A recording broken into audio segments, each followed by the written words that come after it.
binational community anywhere in the Western Hemisphere, perhaps anywhere in the world. There are 2.5 million of us, two cultures, two nations, two languages, and we come together in the Chihuahuan Desert at the foothills of the Rocky Mountains in this narrow river valley, and we are literally one people. Most of us speak both English and Spanish, one or the other imperfectly, but we all get along, understand one another, and it's really this magical place in its own right. And I wanted to tell the story of El Paso because what I found as I traveled the country, as I went to school in New York, as I met people who'd never been there, their impression of my hometown was miles apart from the reality that I knew growing up there. And so this newspaper, we called it StantonStreet.com, was there to tell the story. We also had a business that built websites and did online software development. This is in the late 90s, to make sure that we could make money and sustain the newspaper. But in covering City Hall, I got really interested in how our community was governed, literally, and the decisions we made about how you build subdivisions, or whether you invest in transit, or what your economic development strategy was. In El Paso at the time, the strategy was to be the loss leader. We would pay you if you would bring your call center jobs to El Paso. If you signed a 10-year commitment with us and you were going to hire so many people, we would abate your taxes. You didn't have to pay any property taxes to the city or the county government or maybe the school districts as well. And these were really low-wage, low-skill jobs. And as soon as that 10-year period was up, you were going to Tucson or Phoenix or San Antonio, whoever could beat the deal that El Paso had just offered. And so anyhow, all this stuff is happening. I'm excited about the community, and I take this chance and I run for office. And I knock on doors, and I meet the people that I want to serve and represent in a city council, and lo and behold, by some stroke of luck, I win, and I get to serve. And it's just the most fascinating job I had ever held, the most amazing experience, the direct connection with the people in my community on everything that matters, from the issues that I just brought up, or if there's a pothole that hasn't been fixed, the street lamp isn't working, your neighbor's dog has been barking all night, you call me and I try to deal with it. I'll even call your neighbor and ask them if they can do something about their dog. And there was just something that was really thrilling about that. I realized in the job, I loved people. I love being with people. I love serving with people.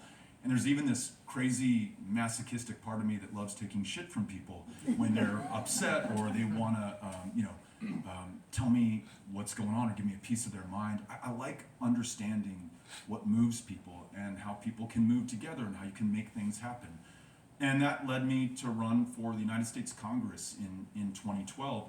We at the time in El Paso, Juarez, and really in Juarez, had become, on the Mexican side of this binational community, the deadliest city in the world, bar none.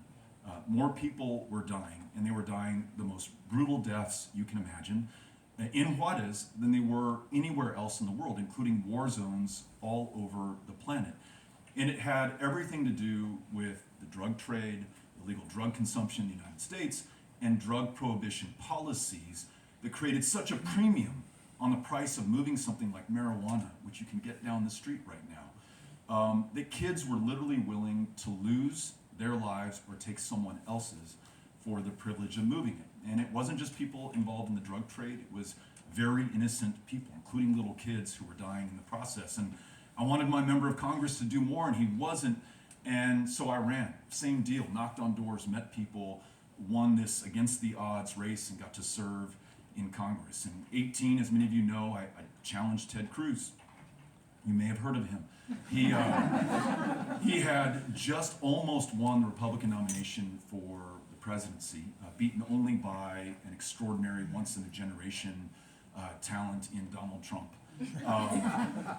Came back to Texas, and those of us who lived in this state, and all of you who live here in Minnesota, after the election of Donald Trump in 2016, were wondering how you were going to respond to that, and whether we were just going to take it, accept it, give into it, give up, or do something. And for me, doing something was using this position of public trust as a member of Congress in Texas to challenge our senator. And as you all know, and some of you helped us in this race, we got really close, 2.5 points.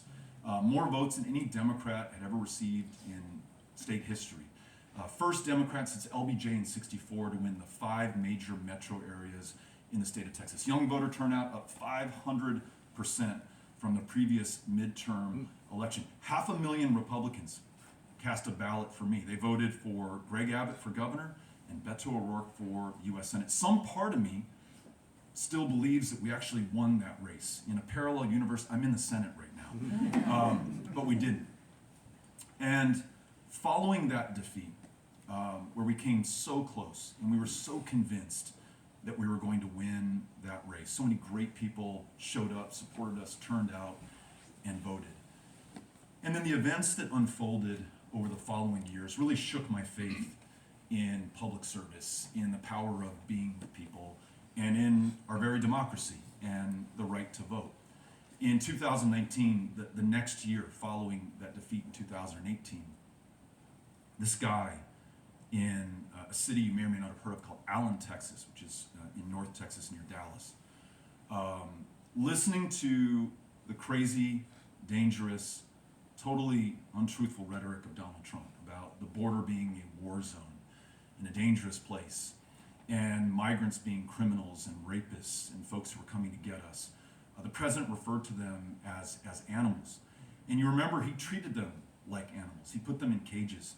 He took little babies away from their mothers, separated them, deported the mom back to the country from which she fled in the first place to protect that poor kid's life, and turn that child over to the foster care system in America. And still today, so many years after that, there are families that are still separated. Kids who have no idea where their mother is, moms who cannot find their children anymore. There was a rally in Florida that year, and Trump, who was constantly warning of this invasion and of the dangerous border cities like El Paso, which, by the way, at the time was one of, if not the safest cities in the entire United States of America, not despite, but because it was a city of immigrants, and it still is. At this rally in Florida, the president is musing openly on the stage. He says, "What are we going to do about this invasion? What are we going to do about these immigrants?" And someone in the crowd yells out, "Shoot them." And everyone laughs and cheers, and applause takes over. And Trump is smiling and smirking and giving his consent, and he moves on with the speech. So months later, this young man in Allen, Texas, who's absorbed all this language about invasion and animals and rapists and criminals and a takeover, he orders an AK-47 online, ultimately ends up buying it through a gun store in North Texas. When he gets the weapon, an AK-47, for those of you who haven't used one or seen one or know much about them, it's a weapon that was originally designed for use in combat. It is designed expressly for the purpose of killing people on a battlefield, and is just really good at that. The weapon comes in, and this guy's mom calls the Allen Police Department, and she's like, "I have no idea what's going on with my son or why he thinks he needs this, but we need some help." Because Texas doesn't have a red flag law where you can alert law enforcement that someone in your household has a problem and they'll temporarily take that weapon away until the situation is cleared, the cop said, "I'm sorry, ma'am, you are on your own, nothing we can do, good luck."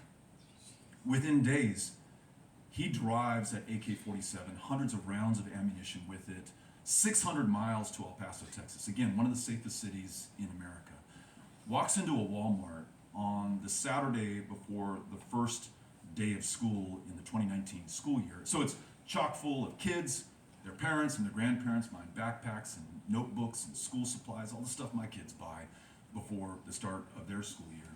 And he just starts shooting anyone who looks like an immigrant to him. Minutes before he walked into that Walmart, he posts a manifesto online echoing so much of the rhetoric of Donald Trump and our governor, Greg Abbott, who in the days before that shooting had sent a mailer out to all of us in Texas, warning of us of this invasion and telling us it was time for us to take matters into our own hands. This guy echoes that stuff, posts a manifesto and says, "I've come to repel the invasion of Hispanics who are going to take over this state." 23 people are killed on that day. Kids, grandparents, parents, in this beautiful, peaceful, binational community where in a given year, fewer than 20 people are murdered. On the El Paso side, we're almost 1 million people strong in El Paso County in our metro area. Fewer than 20 murders a year, 23 people killed in a matter of minutes by this guy who is so heavily armed for war. That happens. And then a couple years later, as you all know, we have the peaceful transfer of power from one presidential administration to another. At least that's how it's supposed to work. And instead, there's an insurrection, one led by the former president. First time it's happened in American history. And I remember when I was in Congress, it was 2017. Trump had just won the previous year. And I went to Trump's inauguration. And I caught so much flack from my constituents who said, how in the world could you go see this guy sworn in? How could you honor him given all the things he's done and said, especially about our hometown? And I responded to my constituents and I said, you're absolutely right about this guy. He's absolutely awful.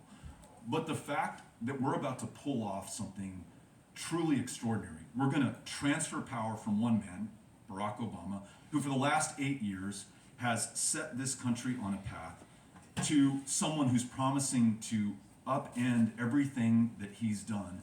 And we do it non-violently, peacefully.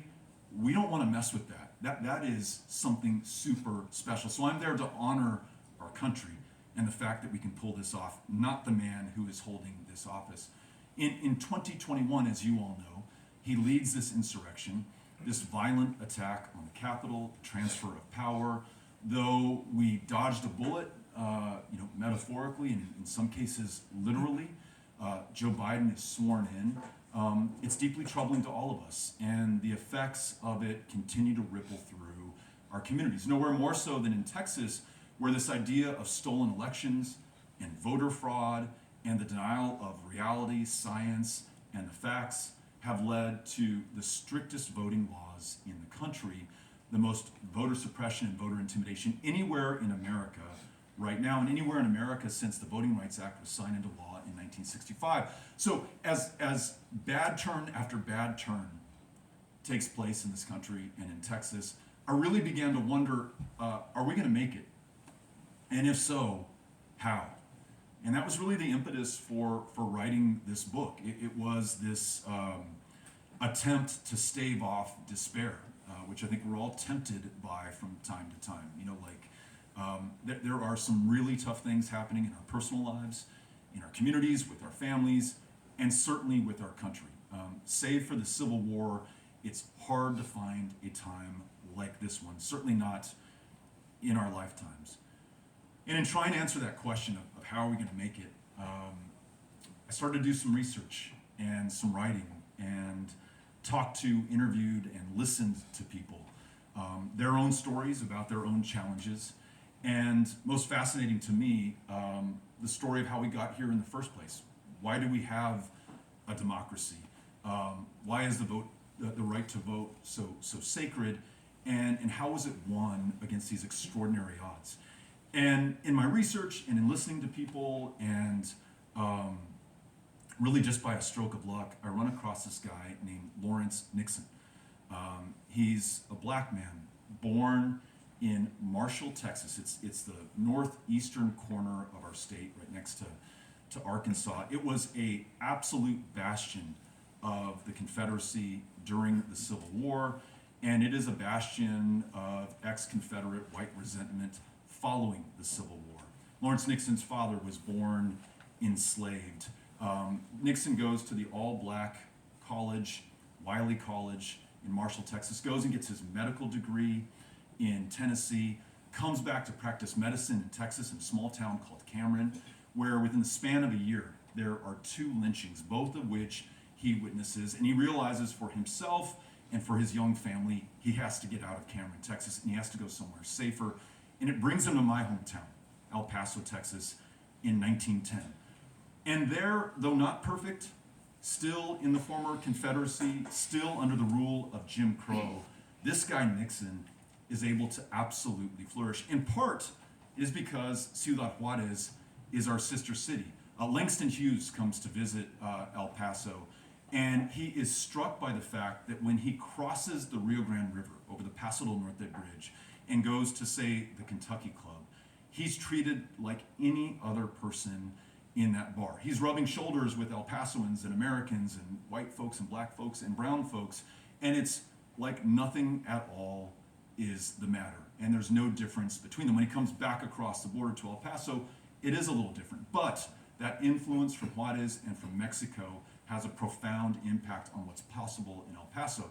And so this guy, Dr. Nixon, just goes to town, starts the first chapter of the NAACP anywhere in the state of Texas, in El Paso in 1914, is involved in every major bond issue in the city, never misses an election. And then in 1923, the state legislature forbids black people from voting in the state of Texas. And to be clear, they don't do it euphemistically. It's not, you must pay a poll tax or you can't vote, or pass a literacy test, or recite the state constitution, or tell me how many jelly beans are in this jar before I allow you to register to vote. It says in black and white, if you're black, you cannot vote.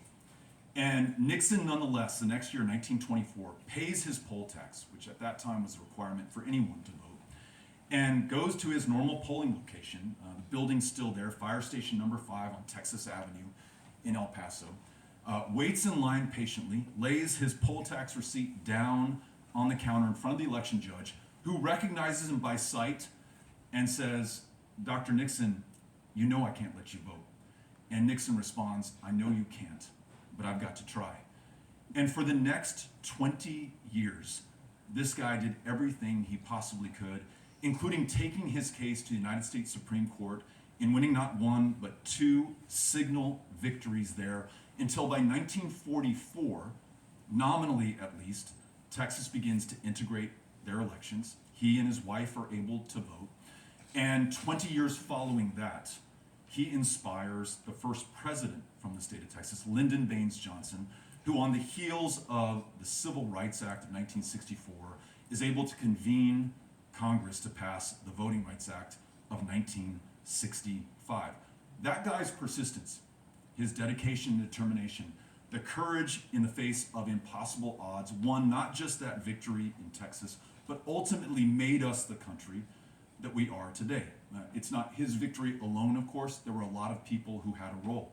John Lewis, in March of 65, 24 years old, crosses the Edmund Pettus Bridge with a number of other activists who are fighting for the right to vote. As you all know, is beaten within an inch of his life. The images are broadcast around the country, and it shakes the conscience of America. It is only 8 days later that LBJ is able to convene a joint session of that Congress and make the case. And the terms that he uses, you can still listen to that speech on YouTube, or you can read the text of it, some of which is in this book. It's just beautiful. He essentially says, as it was at Concord and Lexington during the Revolution, as it was at that courthouse in Appomattox in 1865, so it is today in 1965. These courageous, brave Americans putting their lives on the line to secure this democracy and to fulfill the potential and the promise first set by this country when we broke our bonds with the British Empire. It's amazing. And I have to thank John Lewis's example, Lawrence Nixon's example, and this soaring rhetoric from Johnson is what helped compel an almost entirely white Congress, to pass the Voting Rights Act and to confer the right to vote on a minority that had been denied that right for more than 85 years. That's 1965. For me, one of the crowning achievements in years in American history. And I think for many people at the time, it was kind of the end of that part of history. We had finally won. In fact, in 1975, the Voting Rights Act is reauthorized, and this time it includes language minorities, which was really important for Texas, so you can now get the ballot printed in Spanish. And you had more Mexican-American leaders rise to positions of public trust and power in our state. We are moving forward inexorably towards the progressive goals that we had set for ourselves. That Martin Luther King quote that so many of us read and unfortunately misread about the arc of the moral universe bending towards justice, well, look, it is just continuing to bend. That's one part of the story. The other part of the story is everything that I began the talk with.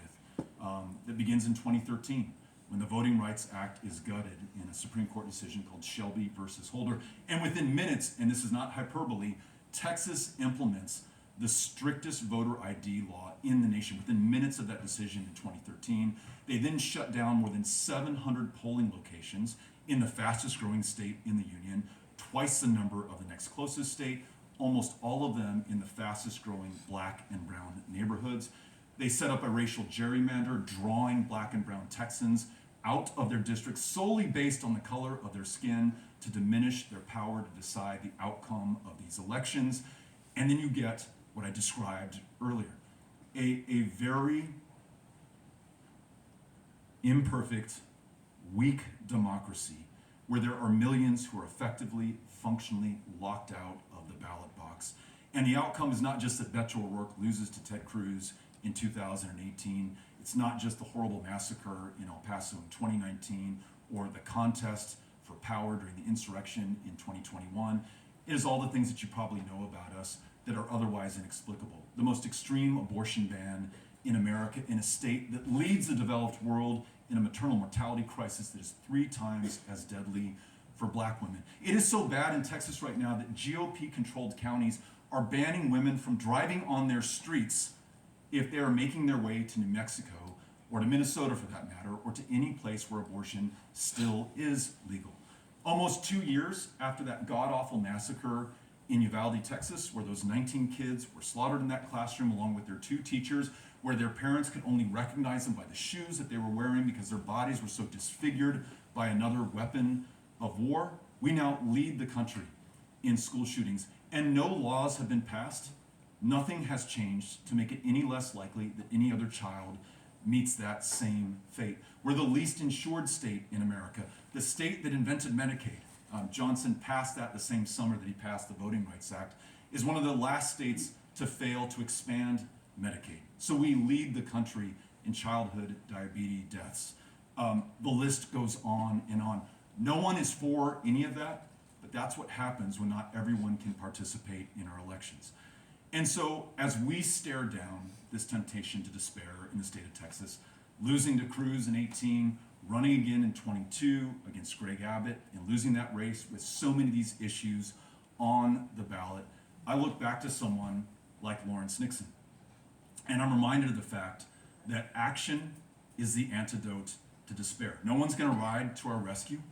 No one's going to fix this for us. There is no arc of the moral universe that is just going to bend in the right direction unless we're pulling with everything that we've got. And I found that action, and we're neck deep in voter registration in Texas right now, knocking on doors, meeting people. I end a day like that much happier than I started it. So that's the first lesson. The second one is that no victory is ever final in this country. I think the other side on these issues that I'm describing understands that perfectly well.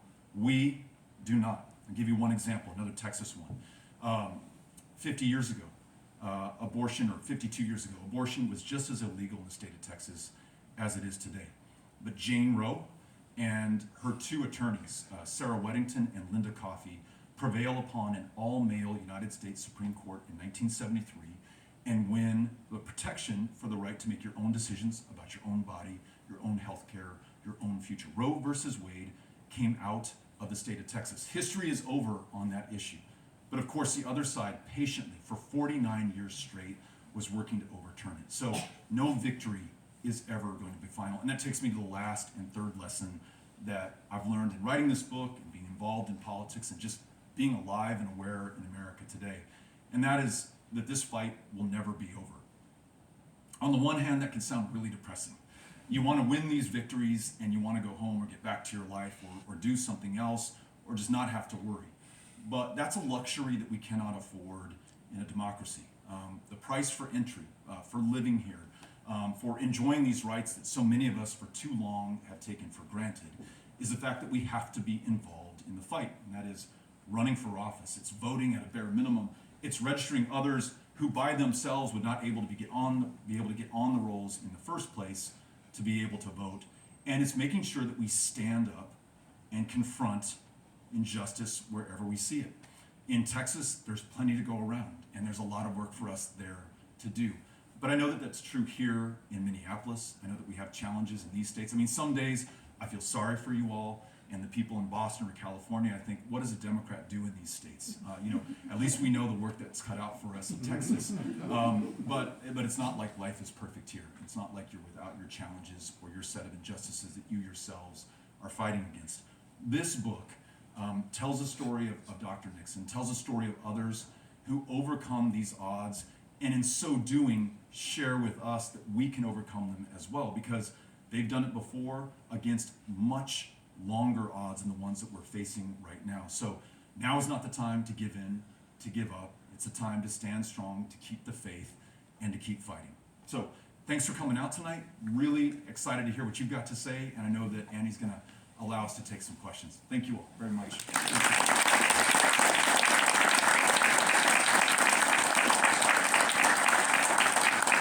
Happy to call on you if you raise a hand. Yes.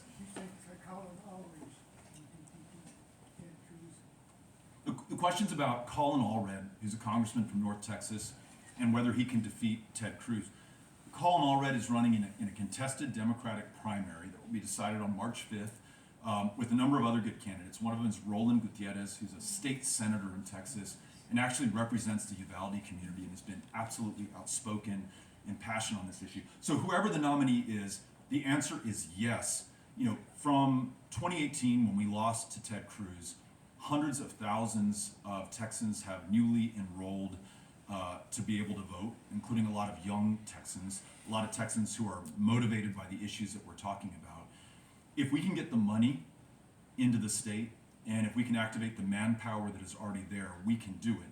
But to give you an idea of what it's going to take, many of us in this room celebrated when Georgia, for the first time in decades, awarded her electoral college votes to a Democrat, to Joe Biden in 2020.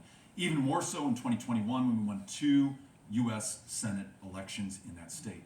And not that money solves all problems, but to the question, in Georgia, all funds in, so DNC money, state Democratic Party money, candidate money, wealthy Democratic donor money, small dollar donor money, $28 were spent per likely Democratic voter in 2020 in Georgia, $28 per voter. In Texas in that same year, $7 were spent per voter. So not that you don't have great things to spend money on here in Minneapolis and in Minnesota, but if you can spare the money once our nominee is selected and make sure they have the resources to engage with those voters who are themselves the targets of suppression and intimidation, we're going to give them a much better chance to do it. And Ted Cruz, he's still just as awful as he always was, but even more so. Since 2018, he was one of the leaders of that insurrection attempt. In my book and in my reading of the Constitution, there is no reason that guy still holds a position of public trust in the United States Senate. But waiting for the Senate to eject one of their own is a fool's errand. We've got to beat him at the ballot box. So yes, we can do it. We've got to try, and we've got to really help those who are stepping up. And whether that's Colin or Roland, I hope you'll get behind him. Thanks for asking. Yes. Hello, Beto. Go Buffs. Yeah. You do say Canyon, Texas. I was like, I am from Texas. Yeah. And the time that we are in right now is very serious. I'm a queer person, and I had to leave Texas to come to the state of Minnesota in order to avoid the persecution that exists there against queer people. Now, I'm a white person, and I don't really experience the impacts that it is in Texas, but it still exists in Minnesota. It still exists here in the entire United States. I signed up to be part of Powered by People. I was at your event. In fact, I've met you twice. I met you in Amarillo, and I met you in Lubbock, and I actually became a BDR for 9 Texas counties in the Panhandle, and I was the main person on my college campus at WT, leading the Democratic organization there, volunteering and devoting a lot of my time to register people to vote. Looking back now, I regret that choice. I regret that I legitimized this state, this United States of America. It is a violent institution. It is a cannibal state. We are consuming people. And my question to you is, do you regret your choices made as a elected official to co-sign onto genocide, to co-sign onto the consuming of people. You signed on to the Iron Dome. You signed on to the violence of the United States of America. I didn't do that. I'm just an everyday regular person struggling to live. But you were an elected official.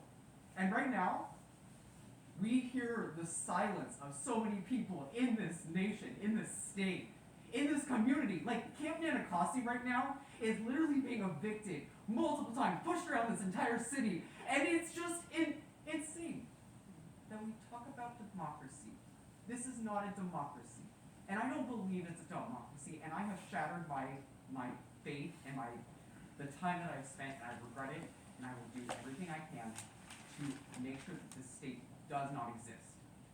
Would you also agree that this United States of America needs to cease to exist? The violence of colonialism needs to stop, and that means the end of America. Do you agree with that? As a person who has devoted many hours of my time to your campaign and to this so-called democracy. So I'll answer your question, but first of all, in addition to everything you said, you're here, which I think is very telling, and to me very encouraging. You haven't given up on this. You still believe in it, and I appreciate that.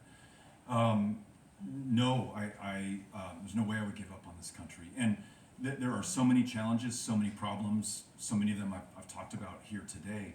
But to give up on America is to give up on the best thing going, as imperfect as it is, and to give up on the idea that you could ever make it more perfect. I mean, imagine Lawrence Nixon, and this guy, over those 20 years where he was trying to win the right to vote, to be treated like a human being in his own country, could very well have given up and practiced medicine and perhaps been content.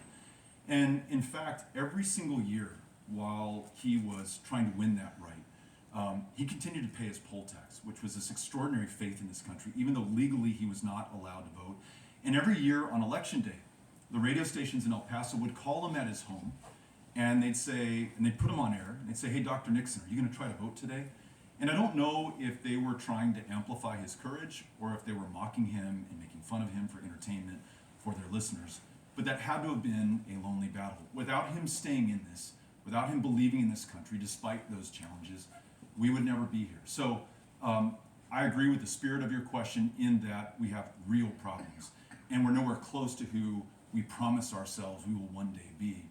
But I hope we never give up on trying to get there. And again, appreciate the fact that you're here. And thank you for everything you did for us in the Panhandle. Other questions? Yes? Hypothetically speaking, first off, hi, Beto. Hi. Hypothetically speaking, if you were to run for president again, what would you do differently the next time? I mean, it's kind of like it's a tough question because I just wouldn't run. But, I was thinking about that on the way over because I came to Minneapolis during the presidential campaign. And we were at, I think, a middle school. And it's in high school. It was a high school? Yeah, I was there, yeah. Okay. And I remember it being a fantastic event and amazing people that I had the chance to meet. But we had just finished this 2-year marathon in Texas where we went to those 254 counties and just literally put everything we had out there on the field and left it. And then this kind of funny thing happened where it's like, imagine you finish a race like that, like even a foot race, a marathon, and you came so close and you didn't win, and someone says, "Hey, if you want to, you can just keep running." And I think somewhat foolishly in hindsight, I thought that we could continue that race on a national level. And we've done something really special in Texas. I mentioned bringing young people out in record numbers, Republicans and Democrats, together for the first time in a long time, really anywhere in America. I thought that might hold true on a national level. Part of the challenge, in addition to just the sheer exhaustion from which we started, was I knew who I was running against when I was running against Ted Cruz. I knew who I was running against when I ran for Congress in 2012. When I was running against Julian Castro and Elizabeth Warren and Bernie Sanders and Joe Biden, I mean, I couldn't get excited to go after these people. And And the country could not get excited for me. We weren't able to raise the money to stay in the race. And when we realized that to continue would almost to become a vanity project, we withdrew. And so I don't know, and I don't know if I'll ever run for any office again. And I'm focused now on what I think we all agree is a really challenging election. I think that our president has done a fantastic job. He's exceeded most of the expectations I had, given how closely divided our Congress was. Whether it's climate or significantly reducing childhood poverty in Minnesota and in Texas alike, he's really made the most of a very tough hand. But he goes into this next election as not the strongest candidate in the world, to put it lightly. Not as strong as he was in 2019 and in 2020. And going against someone who's made it very clear to us that there is no limit, whether legal or otherwise, that will constrain him from using every lever of power, whether it's rhetorical or whether it's violent, to secure that office again. So I'm focused with everything I've got in trying to help ensure that our party wins this election. And then, we'll just see if there's other ways that I can be useful down the road. But thanks for the question, and thanks for being there in 2019. Yes? So I'm going to offer a more optimistic tone Yeah. to what you're talking about. I'm originally from Alaska. I lived there for 34 years. I just moved to Minneapolis in September. And prior to that, Alaska adopted something called ranked choice voting, which basically allowed people to rank candidates during the general election. They also adopted the jungle primary system, which eliminated party power over the kinds of candidates who could potentially run for offices. Right. So when Congressman Don Young passed away, he'd been serving for 49 years in Congress. You probably know him, you've talked to him then. Yeah. It generated a jungle primary where like 49 different people ran for office. And the winner of that race was probably the most unlikely person of anybody who I saw in the race. She's now Representative Mary Peltola. She's the first Alaska Native to serve in Congress. Seeing that kind of victory and seeing that result coming from the ranked choice model and seeing other states potentially explore and implement this idea, do you think that it would be wise for other states, whether conservative or liberal, to adopt this kind of system in order to improve candidate quality from both political perspectives, or from any political perspective for that matter? Yeah, I love it, and I'll tell you another quality of it that I really admire is for your chances in the election as a candidate, you now have a strong incentive to be good to your opponents. Exactly. Because you want your opponent's supporters to rank you highly. If you're crapping on them all the time, or issuing ad hominem attacks, that's going to turn them off and depress your chances of actually winning in the end. So building some civility back into our political system is really exciting to me. In terms of, you would have a better idea of the chances of that happening here in Minnesota. In Texas, we're seeing kind of the opposite happen. It's kind of a locking down of a system that locks people out. And the natural trend of Texas is pretty amazing. In 2012, when Obama was running for re-election, he lost Texas by 16 points. When Secretary Clinton ran in 2016, she lost it by 9. When Joe Biden ran in 2020, he lost it by 5.5. And in none of those campaigns did the Democratic candidate spend a dime in Texas, nor did the DNC. That is the natural trend and tendency of our state. That, for me, explains why our legislature meets every other odd year. So in 2019 and 2021, our legislature imposed these incredibly obnoxious Byzantine voting laws that have continued to lock more and more Texans out of the polling place. So as much logic as your proposal makes, I think it would fall on deaf ears there, because they're not interested in elections. They're interested in holding on to power. Yeah. So, yes. A couple things. one, thank you for getting everyone in Texas certified so that they can register voters. That Yeah. is fantastic. I've been following that. So I've got a question. What is the general feeling in Texas of with everything that's going on there? And then to everyone here in Minnesota, like you said, we've made so much progress and we have so many rights, but those can be taken away so quickly, just as quickly as we got them. So, you know, working, the polling, being a head judge, you know, I see what doesn't happen, and I'm not seeing a lot of young people coming to the polling locations. So please encourage young people to come and vote. But you could just kind of, what is the feeling in Texas with all of these horrible things that are happening there? What are people saying? So I walked over here from the hotel, you know, about an hour walk, as I was saying earlier, and a guy passed me on his bicycle and recognized me, turned around and came up and he said, "Are you Beto?" And I said, "I am." And he said that he had moved to Texas and gone to law school in Austin and then had moved to Houston, but was raising a young child and just did not feel like that was in the best interests of his kid and moved back to Minneapolis. And I can't blame him. And in fact, you know, just to be honest, Amy, my wife, and I were taking a walk a couple weeks ago, and you know, I'm 51 now. I'm, you know, kind of like at this point in my life where our oldest is about to graduate from high school. You know, kind of thinking about the next 10 years, and I said, you know, do we want to stay here? We've served our community, our state, our country. We've given it our best. Let's go enjoy life in Minneapolis or somewhere else. And you know, the more we talked about it, the more the conversation took this really unexpected turn, where we started to think about people who couldn't leave the state. You know, the minimum wage in Texas is still $7.25 an hour. So the folks who are working those jobs are not just working one of them; they're working three of them. I mentioned how hard it is to see a doctor or afford medication if you're undocumented. There are a lot of undocumented people in Texas. If you live in El Paso, if you live in Laredo, if you live in the Rio Grande Valley, you all may or may not know this, or maybe you have this on the northern border. But for me to leave El Paso, when I get 60 miles from the city limits, I have to go through a Border Patrol checkpoint to go to anywhere else in the U.S.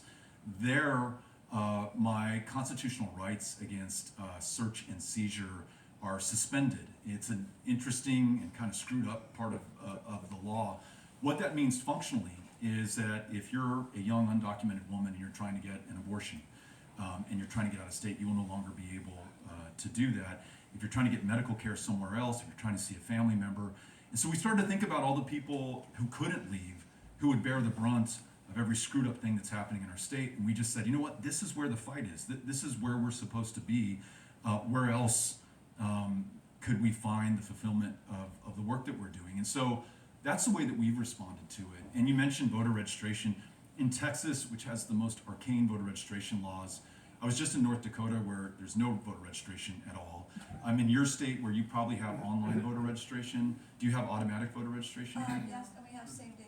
And same day voter registration? We don't have any of those. We're one of the last states without online voter registration. So to register someone, you have to go down to the county courthouse and become a certified volunteer deputy registrar. You have to take a course, then pass a test, then get certified, and then you're allowed to register people to vote who are in that county. There's 254 counties. If you want to register someone in an adjoining county, you have to go to their county courthouse and do that. Not by accident, right? These laws are in response to the political power of people who previously had been marginalized in the state of Texas. So we are training people throughout Texas. We have a little over 1,700 so far to become certified VDRs so that they can register people in their communities. And it's not easy, and I want to be really clear to the gentleman's question earlier. What we're doing now may or may not result in a victory in 2024, but we're going to be at it in 2025 in anticipation of 2026 and so on and so forth. Again, Lawrence Nixon, 20 years, this guy was in the fight.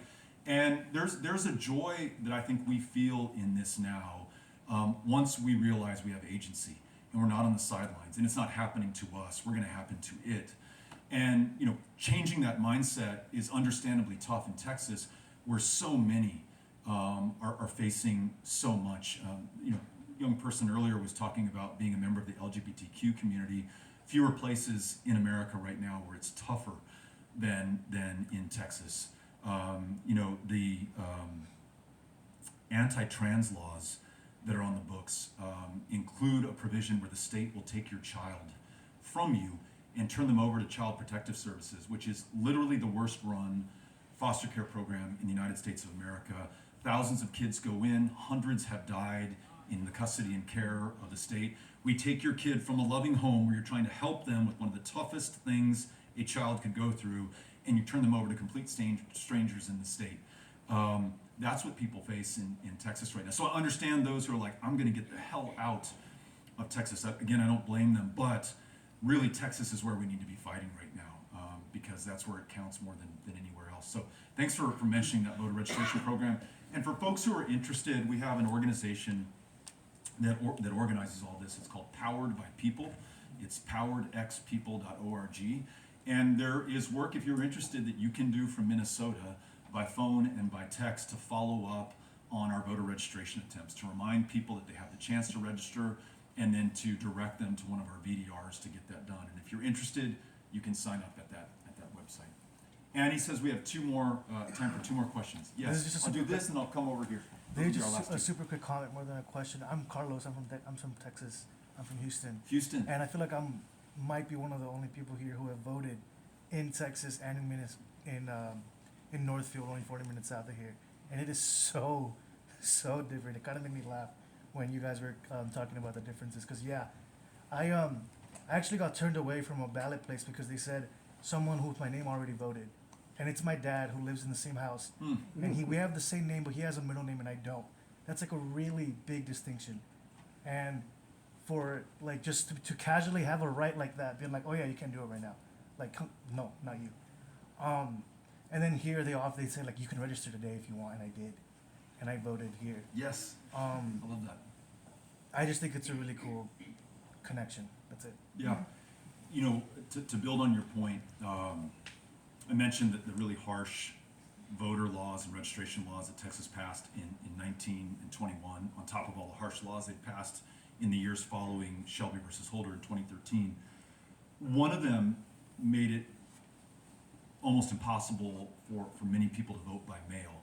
And mind you, this was in like 2020 and 2021, in the middle of a pandemic where hundreds of thousands of people were getting sick and dying.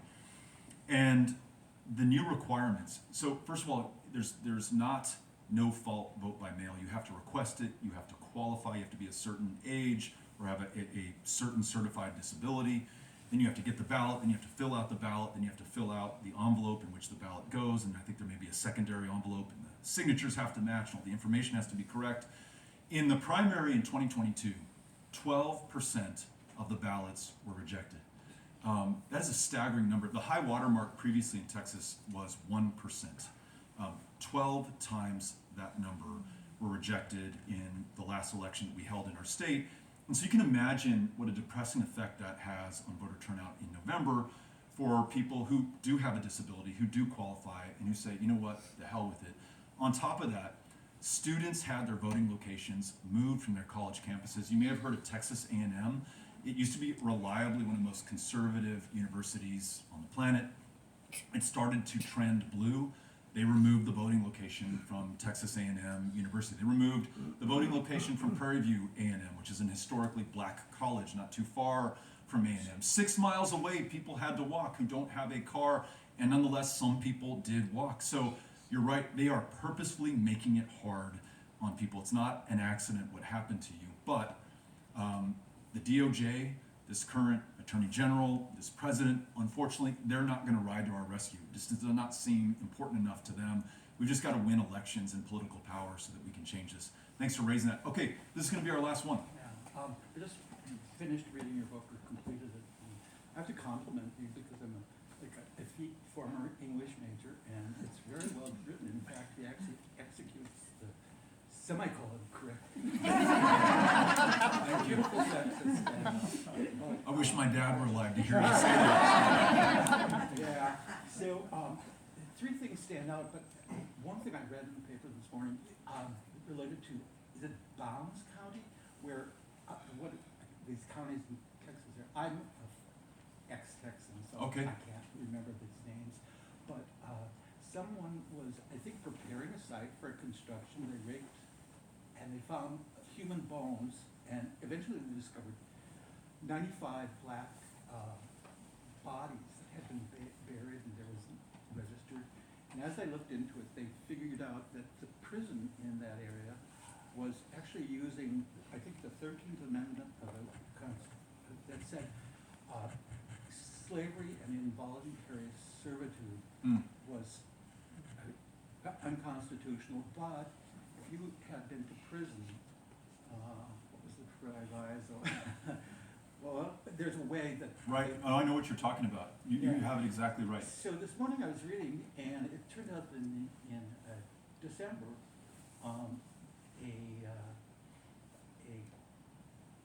there's a lawsuit filed in New York, and then also this month in Alabama, and those prisons were using the same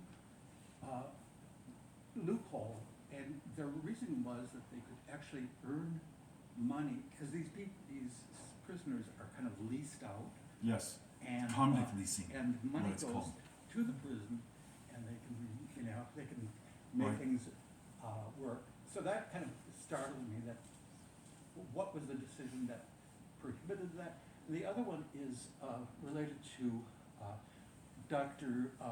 Lawrence Nixon. Nixon. Yeah. Okay, so he started to try to vote in 1924, Mm-hmm. and he did it again, and then finally, I don't know if it's what NAACP filed a lawsuit, Mm-hmm. and what they were denying him was the state of Texas could not deny a person of color the right to vote. So what the state of Texas did is they changed the law and said, well, your party can actually decide, because if you're a member of this party, we can actually decide that you're now a member of this party. That's right. And then eventually it went on, and he carried it forward a second lawsuit, but it was the third one that finally, like in 1944, actually they said, no, you can't, this is still. Yeah, that's why he had to keep going to the Supreme Court, because every suit he'd win, Texas would then legislate a workaround to continue to prohibit Yeah. black people from voting in elections. So absolutely right. And on your first point on that convict leasing system, it's Fort Bend County, and they did discover these 95 human remains of people who were literally worked to death, who were arrested simply because they were black, because the labor was needed, and it was following a tradition of using enslaved labor prior to the Civil War. That was the imperial sugar plantation, and this is some of the hardest work a human being can be tasked to do. And though convict leasing was outlawed in Texas in 1914 because of just how grisly it was, and there was this muckraking journalist at the San Antonio Express News who uncovered this and talked about shocking the conscience of the country in 1965. He shocked the conscience of Texas, and everyone in power was tripping over themselves to outlaw it. But, kind of to your second point, they then just kind of did convict leasing under a different name. And here's the upshot and where we are today. Our country incarcerates more people than any other country on the face of the planet. Within our country, the state of Texas incarcerates more people than any other state in the union. Overwhelmingly, disproportionately black and brown, there for nonviolent drug offenses, including for possession of marijuana, which is still highly illegal in the state of Texas, though it is legal in the majority of the states here. That is not unconnected to the right to vote and political participation, because the restoration of voting rights is an unmet challenge in the state of Texas. So if you have the greatest number of inmates, you also have the greatest number of ex-inmates, by and large black and brown, unable to participate in our elections. So again, if you're looking for a place to work on our democracy, Texas is it for all these reasons. Just one more point. Yeah. I think I'm considerably older than you, but I lived in Texas, and it was almost legendary how Lyndon Johnson won his first congressional race, and how he beat Coke Stevenson for the Senate. And in both those cases, this is another one of those crazy county names, Will something in Texas. There was one precinct, it was precinct 13, and the ballot box, they have a photograph in Robert Caro's book. Yes. It's this ballot box that had, 300 votes in it, and Lyndon Johnson, by this time, the first time he ran for Congress, he got beat because he announced the number of votes he got, and there was the other guy who was just waiting, they're gonna stuff their ballot boxes. So this time he waited, and he won like by 83 votes. And, there's, I don't know if it's myth or what, but people got killed over this precinct 2013. And so, although he started, this is what Caro said, he said, Lyndon Johnson, it was like watching Lyndon Johnson, it was like a partly cloudy day. When you looked at certain parts of him, it was kind of dark. And then all of a sudden he like beams, as a real Democratic hero. I just wanted to say that. Thank you. I appreciate that. Thanks for coming and for reading the book. Thanks to all of you for being here. And as Annie said, I'm going to hang out over here to sign copies for anyone who would like one. Thanks for welcoming me to your town. Thank you.